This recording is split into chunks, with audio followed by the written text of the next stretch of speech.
Accuracy, balance, credibility, यो ABC news म कविराज दृष्टि कार्यक्रम हो अपरेसन बिग न्यूज। सत्य समाचार खोज्ने, तथ्य प्रस्तुत गर्ने र प्रस्तुतिलाई सन्तुलित बनाउने हाम्रो प्रतिज्ञा हो। यही प्रतिज्ञा पूरा गर्ने खरो प्रयास हो अपरेसन बिग न्यूज। जनसरकारका हरेक विषयलाई हामी बिग न्यूज बनाउँछौँ र हरेक बिग न्यूजको अन्तर्कथा खोज्दै दशकका अगाडि अपरेसन गर्छौँ। फरक समाचार र गहिरो समाचार दिने हाम्रो प्रयास निरन्तर जारी छ। दर्शकबिन, प्रतिनिधि सभाको विघटनपछि नेपाल कम्युनिस्ट पार्टीको एकता प्रक्रियामा समेत धक्का लागेको छ। नेपालको कम्युनिस्ट इतिहासमा सबैभन्दा बढी मत ल्याएर सरकार सञ्चालन गरेको नेकपा भित्रको विवादपछि पार्टी विभाजनतर्फ केन्द्रित बनेको छ। पार्टीमा दुईधार देखिएका छन्। एक प्रधानमन्त्री केपी शर्मा ओली पक्ष र अर्को पुष्पकमल दाहाल प्रचण्ड माधव कुमार नेपाल पक्ष भएर विभाजनतर्फ अगाडि बढेका छन्। प्रधानमन्त्री ओली पक्ष संसद विघटनसँगै मध्यावधि निर्वाचनको घोषणा गर्दै अगाडि बढेपछि सबैभन्दा ठूलो पार्टी नेकपा विभाजनको सङ्घारमा पुगेको छ। कम्युनिस्ट पार्टीकै सरकार, जनताले सबैभन्दा धेरै मत दिएको कम्युनिस्टहरू फुटको राजनीतिमा अगाडि बढेका छन्। संसद विघटनको विरुद्धमा कम्युनिस्टहरू एक पक्ष सडक आन्दोलनमा छ भने अर्को पक्ष सत्ताबाट चुनाव गर्ने तयारीमा लागेको छ। एकता गर्ने सत्रमा वाम गठबन्धन भन्दै चुनावी मैदानमा उभिएका पार्टीलाई जनताले बहुमत दिएका थिए, तर बहुमत पाएपछि सरकार पनि बन्यो। तर पार्टी एकताको प्रक्रिया नटुङ्गिँदै टुट र फुटको सङ्घारमा उभिएका छन् दुई कम्युनिस्ट पार्टी। आज हामी के अब पार्टी एकता सम्भव छ, अबको निष्कर्ष के हुन सक्छ, यिनै विषयमा केन्द्रित रहनेछौँ कार्यक्रम बिग न्यूजमा। सत्तारूढ दल नेपाल कम्युनिस्ट पार्टी नेकपाका प्रधानमन्त्री केपी शर्मा ओली खेमा संसद विघटनसँगै तोकिएकै समयमा मध्यावधिक निर्वाचन सम्पन्न गर्ने दावी गरिएको छ। तर नेकपा पुष्पकमल दाहाल प्रचण्ड माधव कुमार नेपाल खेमा भने संसद विघटन विरुद्ध निरन्तर सडक सङ्घर्षमा रहेको छ। संसद विघटनसँगै देशमै राजनीतिक जटिलता उत्पन्न बनेको छ। तथापि यी विविध चुनौतीहरू बीच पार्टी एकताको फर्मुला भने अझै बाँकी छ कि भनेर गहन अध्ययन सुरु गरिएको छ। टुट र फुटको राजनीतितर्फ नेकपा नजाओस् भनेर अझै पनि एकताका लागि पहलको प्रयास भइरहेको छ।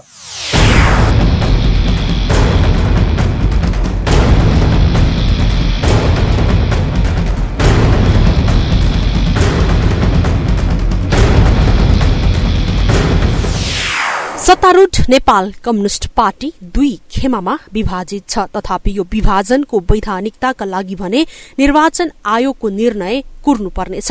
प्रधानमन्त्री केपी शर्मा ओली नेतृत्वको नेकपा आगामी वैशाख 17 र 27 गते हुने भनिएको मध्यावधि निर्वाचनको तयारीका लागि तामझामका साथ लागि परिरहेको छ। यहाँसम्म कि निर्वाचन आयोगले समेत सरकारले तोकिसकेको मितिमा चुनाव भइहाले आर्थिक लगायतका आवश्यक तयारीमा जुट्नुपर्ने बाध्यकारी अवस्था रहेको बताएको छ। उता नेकपा पुष्पकमल दाहाल माधव कुमार नेपाल खेमा भने निर्वाचन हुनै नसक्ने दावाका साथ पुस 5 गते भएको संसद विघटन विरुद्ध निरन्तर सडक संघर्षमा छ। तथापि नेकपाको पुनर्मिलन चाहने नेताहरू भने भावनात्मक रूपमा मात्रै फुटेको नेकपा पुनः एक हुने दावी गर्न छाडेका छैनन्। अझै पनि तटस्थ रहँदै आएका राष्ट्रिय सभा सदस्य तथा नेकपा नेता वामदेव गौतमले प्रतिनिधि सभा विघटनको मुद्दा सर्वोच्च अदालतमा विचाराधीन रहेको र सर्वोच्चको फैसला अघि वा पछि पनि एकताको सम्भावना जीवित रहेको बताउनुहुन्छ। सर्वोच्च अदालतले फैसला गर्न बाँकी नै छ। त्यसले निर्वाचनको घोषणा गर्छ या पुनर्स्थापना गर्छ, त्यो बाँकी नै छ। त्यसपछि एउटा सम्भावना रहन्छ, सर्वोच्च अदालतको फैसलाभन्दा पहिले अर्को सम्भावना छ। त्यसो हुँदाखेरि 3-4वटा सम्भावनाहरू छन् जसको निम्ति मैले अधिकतम प्रयत्न गर्छु र सम्भव भएसम्म, प्रयत्न भनेको सम्भव भएसम्म गर्ने हो। त्यसमा म चुक्दै सर्वोच्च अदालतले फैसला गरिसकेपछि त्यसपछिको अवस्थामा कसरी मिल्न सकिन्छ सकिन्न, एउटा चरण त सकियो, तर त्यसपछि पनि अर्को चरण आउन सक्यो निर्वाचनसम्म। निर्वाचन सकिएपछि बल्ल अन्त्य। त्यसो त ओली र प्रचण्ड नेपाल दुवै खेमाले आफ्नो पार्टी मूल नेकपा भएको भन्दै सच्चिएर आफ्नो पार्टीमा आउन एकले अर्कालाई गरेको आह्वान अहिले निकै सोचनीय एवं व्यङ्ग्यात्मक खुराक बनिरहेको छ। पुस 5 गतेको बिहानी पख प्रधानमन्त्री ओलीको सिफारिसमा राष्ट्रपति विद्यादेवी भण्डारीले गर्नुभएको प्रतिनिधि सभा विघटनलाई प्रचण्ड नेपाल खेमाले संविधान माथिकै कु भनेको छ। तर ओली खेमाले भने प्रतिनिधि सभा विघटनकै दिन प्रचण्ड नेपाल खेमाले बिहान 10:30 बजे आफ्नै पार्टीका अध्यक्ष एवं प्रधानमन्त्री विरुद्ध अविश्वासको प्रस्ताव दर्ता गर्ने तयारी गरेको र राष्ट्रपति भण्डारीमाथि महाअभियोग लगाउने तयारी पार्टीभित्रै भएको भन्दै संसद विघटन गर्नु परेको ओली खेमाले बताउँदै आएको छ। त्यसो त ओली खेमाको बालुवाटारको बैठकले प्रचण्डलाई कार्यकारी अध्यक्ष र प्रवक्ता नारायण काजी श्रेष्ठलाई कार्यवाही गर्यो, तर पनि प्रचण्डको अध्यक्ष पद र श्रेष्ठको सचिवालय सदस्यको पददेखि अन्य सबै वरिष्ठ पदहरू यथावतै रहेको प्रधानमन्त्री ओलीको भनाइ छ।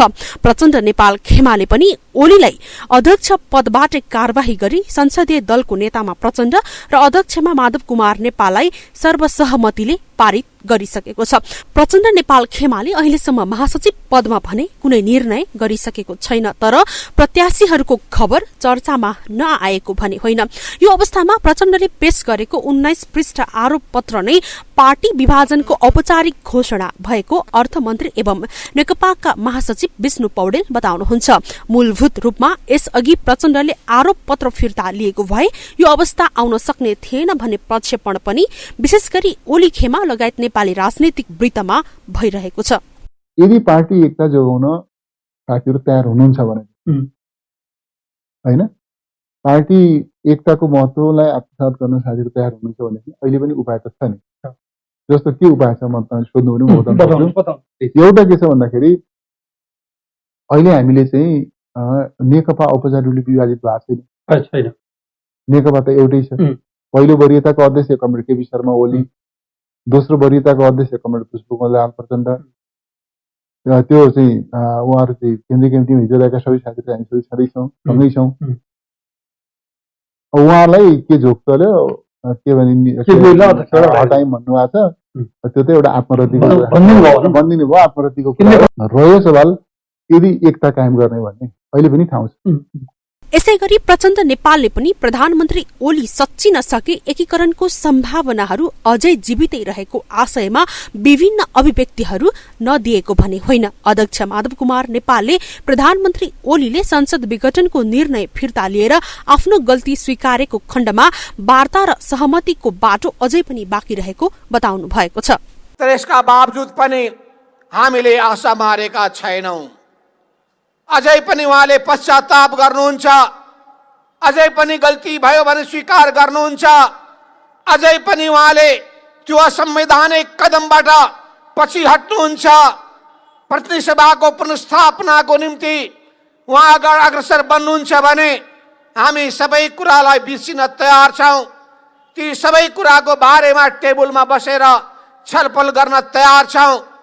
तर यदि उहाँले त्यही बाटो अवलम्बन गर्नुहुन्छ भने भिरबाट लड्ने गोरुलाई राम राम भन्न सकिन्छ, कहाँ थाप्न सकिँदैन। त्यसो त संसद विघटनको फैसलाको जिम्मा अब सर्वोच्च अदालत उपर छ। संसद विघटन राजनीतिक घटनाक्रमको कानूनी उपचार भए पनि न्यायिक आधारमा फैसला हुनेमा विश्वस्त हुन संविधान एवं कानूनविदहरूले बताइरहेका छन्। यो जुन एउटा संविधानको स्पष्ट प्रावधानहरू छन् त्यसको विपरीत गएर कुनै अदालतले निर्णय पनि गर्दैन र त्यो प्रावधानको लाई तपाईँ सडकबाट संशोधन गर्न पनि सकिँदैन। अन्ततः नेपाली जनताले आफ्नो प्रतिनिधि मार्फत संसदमै चाहिँ यस विषयमा संविधानका बारेमा चाहिँ निर्णय गर्ने हो र त्यो संशोधनको प्रक्रियाबाट गर्छ। झण्डै 2/3 बहुमत सहितको सत्तारूढ नेकपा भित्रको चरम उत्कर्षमा पुगेको विवाद र यसले निम्त्याएको संसद भङ्गसम्मको श्रृङ्खलाले देशकै राजनीतिक जटिलता पैदा गरेको छ। यो जटिल प्रश्नको समाधान भने सर्वोच्च अदालतले गर्ने त छ नै र यही फैसलाले नेकपाका विभाजित 2 भङ्गलालाई जुटाउन वा झन टाढा पुर्याउन मद्दत गर्नेछ। क्यामेरा पर्सन ध्रुव अधिकारीका साथमा एबीसी रिपोर्टर सपना थामी, काठमाडौँ।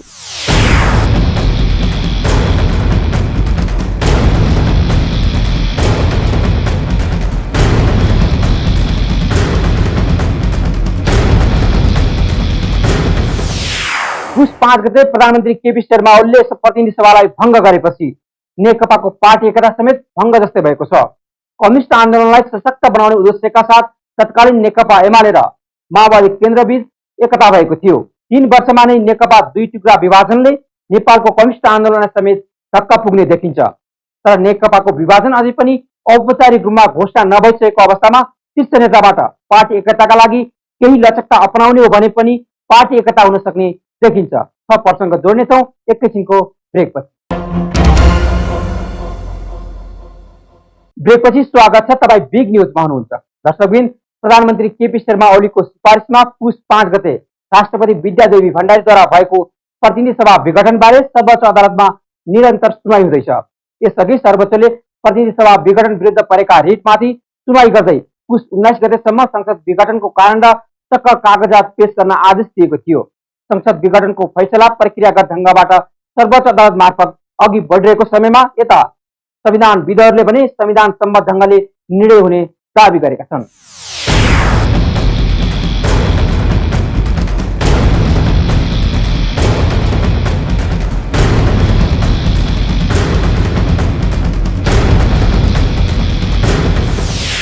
प्रतिनिधि सभा विघटन बारे पुस 22 गते सर्वोच्च अदालतमा निरन्तर सुनवाई हुँदैछ। पुस 5 गते प्रधानमन्त्री केपी शर्मा ओलीको सिफारिसमा राष्ट्रपति विद्यादेवी भण्डारीले संसद विघटन गर्नुभएको थियो। संसद विघटन भएसँगै सत्तारूढ नेपाल कम्युनिष्ट पार्टी, पुष्पकमल दाहाल प्रचण्ड, माधव कुमार नेपाल खेमा लगायतका सबैजसो राजनीतिक दलले प्रधानमन्त्री ओलीको निर्णय असंवैधानिक भएको भन्दै निरन्तर विरोध जनाउँदै आएका छन्। सर्वदलीय बैठकमा भएको सहमति अनुसार प्रमुख प्रतिपक्षी दल नेपाली कांग्रेस, जनता समाजवादी पार्टी लगायत अन्य राजनीतिक दल, नागरिक समाजले समेत संसद विघटन संविधानमाथिकै कु भएको भन्दै चरम असहमति जनाएका छन्। संविधानविद डाक्टर विपिन अधिकारी पनि वर्तमान संविधान अनुसार प्रधानमन्त्रीले प्रतिनिधि सभा विघटन गर्न नपाउने तर्क गर्नुहुन्छ। संविधानमा स्थिर सरकारको अवधारणा अनुसार सर्वप्रथम त 2 वर्षसम्म अविश्वासको प्रस्ताव राख्न नपाउने, अविश्वासको प्रस्ताव राखिहाले वैकल्पिक प्रधानमन्त्री समेत तोकिनु पर्ने,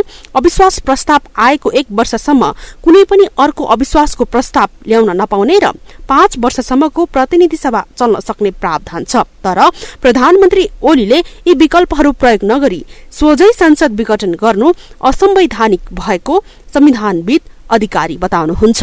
यो 2/3 सरकारले आफूलाई अप्ठ्यारो परेको अवस्थामा विश्वासको मत लिन जान छोडेर हाउसलाई डिजल्भ गरेको छ। अहिलेको प्रश्न त्यो हो, त हाउसलाई डिजल्भ गर्दा प्रधानमन्त्रीले जुन विशेषाधिकार दाबी गर्नु भएको छ त्यो उहाँसँग छ कि छैन भन्ने कुराको निरूपण गर्नुपर्ने हो। यो एउटा गम्भीर प्रकारको संवैधानिक मुद्दा हो जसमा असंवैधानिकताको विषय सबैभन्दा प्रखर रूपमा उपस्थित भएको छ। यसअघि प्रतिनिधि सभा विघटन विरुद्ध परेको रिटमाथि सुनवाई गर्दै सर्वोच्च अदालतले विपक्षी बनाइएका प्रधानमन्त्री ओली, राष्ट्रपति कार्यालय र सभामुख अग्निप्रसाद सापकोटालाई पुस 10 गते कारण देखाउ आदेश जारी गर्यो। सो अनुसार पुस 19 गते तीनैवटा निकायले आइतबार लिखित जवाफ अदालतलाई दिइसकेको छ। प्रधानमन्त्री ओलीले आफ्नो नेतृत्वको सरकारको पहिलो वर्षदेखि नै पार्टीभित्रबाटै अस्थिरता निम्त्याउने अवस्था सिर्जना भएको, आफ्नो राजनीतिक चरित्र हत्या गर्न आरोप पत्र पेश गर्ने सम्मका कार्यहरू भएको र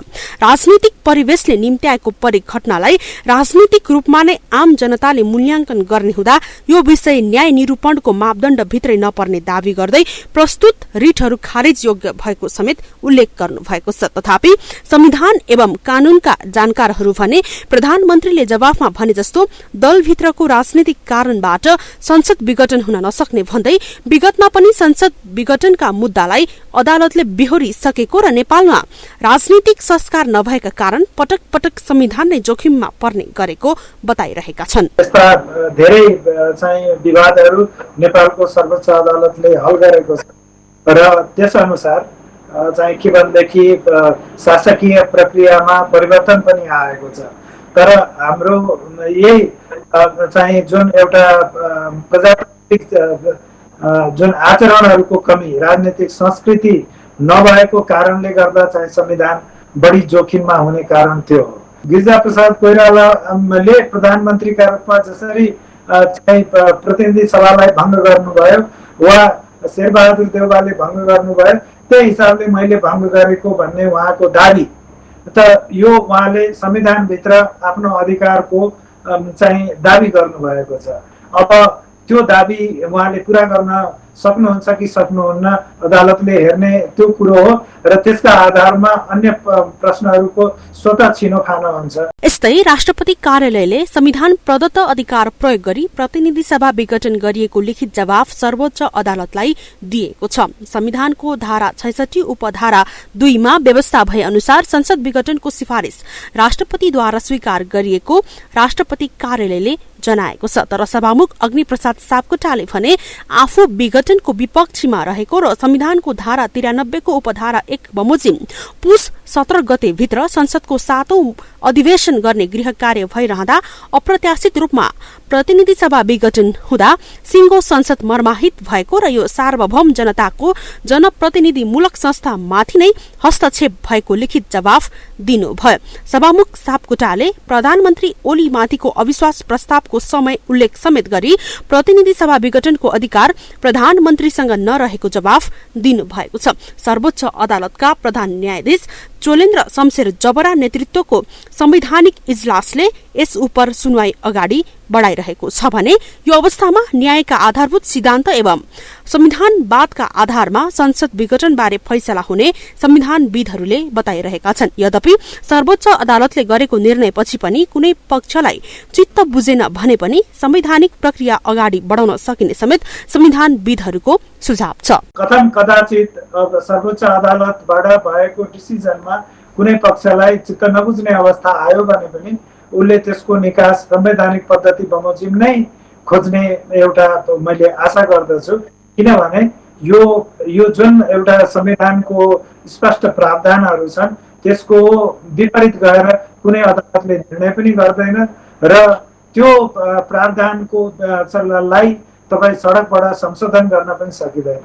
अन्ततः नेपाली जनताले आफ्नो प्रतिनिधि मार्फत संसदमै चाहिँ यस विषयमा संविधानका बारेमा चाहिँ निर्णय गर्ने हो र त्यो संशोधनको प्रक्रियाबाट गर्ने। यता सत्तारूढ नेकपा ओली खेमा आज भोलि चुनाव लक्षित कार्यक्रमलाई तीव्र रूपमा अघि बढ़ाइरहेको छ भने अर्का नेकपा प्रचण्ड नेपाल खेमाले भने पुस 20 गतेदेखि आगामी माघ 23 गतेसम्मका आन्दोलनकै कार्यक्रमहरू घोषणा गरी चरणबद्ध रूपमा अघि बढ़िरहेको छ। सूर्य चिन्ह लगायत विभिन्न पार्टीगत झमेलाका विषयमा निर्वाचन आयोगले निर्णय गर्नेछ भने आयोग स्वयं पनि सरकारले निर्वाचन घोषणा गरेसँगै तयारीका लागि अर्थ मन्त्रालयसँग छलफल समेत अघि बढ़ेको जनाइएको छ। संसद विघटनपछि देशमा उत्पन्न भएका यी सबै अन्योलको निकास भने सर्वोच्च अदालतको फैसलापछि पुनः संविधान प्रदत्त मार्गमा अघि बढ़ने विश्वास संविधानविदहरूले दिलाइरहेका छन्। क्यामेरा पर्सन ध्रुव अधिकारीका साथमा एबीसी रिपोर्टर सपना थामी, काठमाडौँ।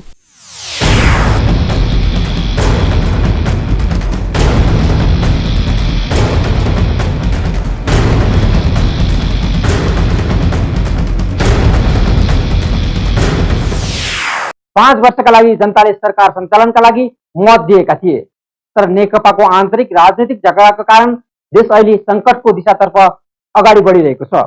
तर संसद विघटन संवैधानिक वा असंवैधानिक भन्ने विवादकै विषय पनि रहेको छ। सर्वोच्चले यस विषयलाई सुनाइका लागि तयारी समेत गरेको छ। अहिले नेपाली राजनीतिको ध्यान सर्वोच्चतर्फ केन्द्रित बनेको छ। सर्वोच्चको निर्णय ढिला चाँडा आउने नै छ, तर पछिल्लो राजनैतिक घटनाले आम नागरिकलाई समेत निराशातर्फ धकल्दैछ। जनताले 5 वर्षका लागि कम्युनिस्ट विचारधारालाई सत्तामा पुर्याउँदा समेत सत्ता र पदको लोभ लालचले देश अनिर्णयको बन्दी बन्न पुगेको छ। यससँगै प्रमुख प्रतिपक्ष दल नेपाली कांग्रेस र जनता समाजवादी पार्टी लगायत अन्य साना दलहरू समेत प्रतिनिधि सभा विघटन विरुद्धमा सडकमा उत्रिएका छन्। आफ्नै सरकारका विरुद्ध सडकमा जानुपर्ने बाध्यता किन सिर्जना भयो, यस विषयमा गहन छलफल हुन आवश्यक छ। नेतृत्व पंक्तिले आफ्नो गल्तीको महसुस गर्न सक्नुपर्छ। यो आरोप र प्रत्यारोपको राजनीतिले दुवै पक्षलाई फाइदा पुग्ने देखिँदैन। कार्यक्रम आज सकिन्छ, भोलि अर्को बिग न्यूज कोअपरेसन गर्नेछौँ। गाउँ सहर दुनियाँ बिउजाउने हाम्रो अभियान जारी छ। तपाईँ एबीसी टेलिभिजन हेर्दै गर्नुहोला। नमस्कार।